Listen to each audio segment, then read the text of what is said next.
আপনি আগে আমাদেরকে বলেছিলেন যে যত দিন গড়াচ্ছে ততই এখন আমি দাঁড়িয়ে আছি যে জায়গাটাতে এখানে যত দূরে চোখ যাচ্ছে তাহসিনা একটা জনসমুদ্রের মতো অবস্থা তৈরি হয়েছে। মানুষ জনস্রোতের মতো যেন সমুদ্রের একটা দাঁড়িয়ে আছে, যত দূরে চোখ যাচ্ছে তাহসিনা। এই প্রজন্ম চত্বরে মানুষের এখন একটাই দাবি, একটাই গণদাবি যে যুদ্ধাপরাধীদের ফাঁসি, এবং যুদ্ধাপরাধীদেরকে ফাঁসির মঞ্চে দিয়ে ফাঁসি দিতে দিয়ে তারা ঘরে ফিরবে বলে এখন আজকের এই দাবি।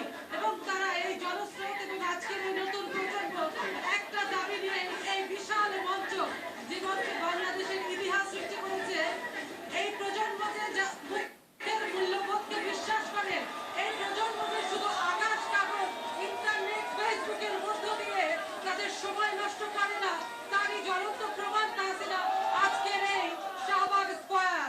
শাহবাগ স্কয়ারে তাদের যে প্রতিবাদের ভাষা ছিল যুদ্ধাপরাধীদের ফাঁসি কাস্টে ঝুলাতো। কিছুক্ষণ আগে যারা এই যে সমস্ত ব্লগাররা আকাশ কাগজের মাধ্যমে যারা এই আন্দোলনের ডাক দিয়েছিল, তাদের আন্দোলনের মূল স্রোত এখন জাতীয় সংসদ পর্যন্ত গড়িয়েছে।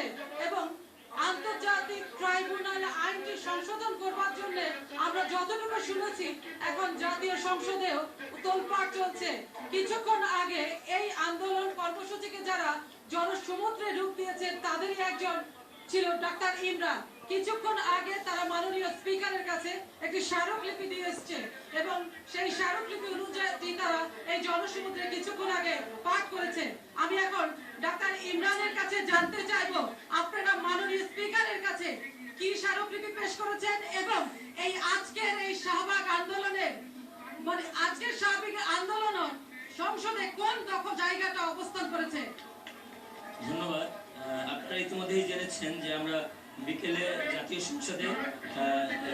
সংসদের সাংবিধানিক নিরপেক্ষ যে আসনটি আমাদের মাননীয় স্পিকার মহোদয়ের কাছে আমরা এই গণজাগরণ মঞ্চের পক্ষ থেকে একটি স্মারকলিপি পেশ করেছি। সেখানে আমরা সুনির্দিষ্ট কিছু দাবি পেশ করেছি।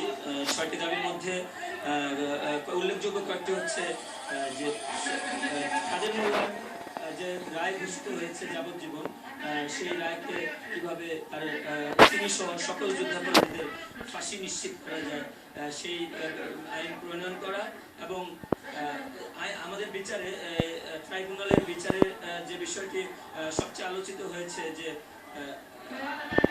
বাদীপক্ষ রায় ঘোষিত হওয়ার পর শাস্তি পেলে সেখানে অ্যাপিল করার কোনো স্কোপ ভিকটিমের নাই, কিন্তু দেখা যায় আসামি পক্ষ অ্যাপিল করতে পারবে।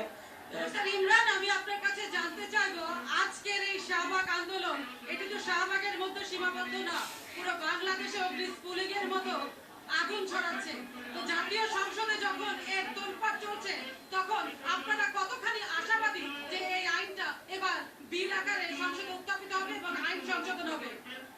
যেহেতু এই আন্দোলনটি কোনো দলীয় বা কোনো আন্দোলন, এটা একটা গণমানুষের আন্দোলন, ইতিমধ্যেই বোধ হয় এটা এস্টাবলিশ হয়ে গেছে যে এটা একটা গণমানুষের আন্দোলন। সো ধন্যবাদ ডাক্তার ইমরান, ধন্যবাদ ডাক্তার ইমরান। ডাক্তার ইমরান তারা বলছিলেন যে এই শাহবাগের আন্দোলন এখন পুলিংয়ের মতো বিভিন্ন জায়গায় ছড়িয়ে পড়েছে, এবং তারা বলছেন তারা তাদের দাবি আদায় করেই তারা ঘরে ফিরবে। ধন্যবাদ তাহসিন আপনাকে, ধন্যবাদ সবাইকে। ধন্যবাদ সোমা।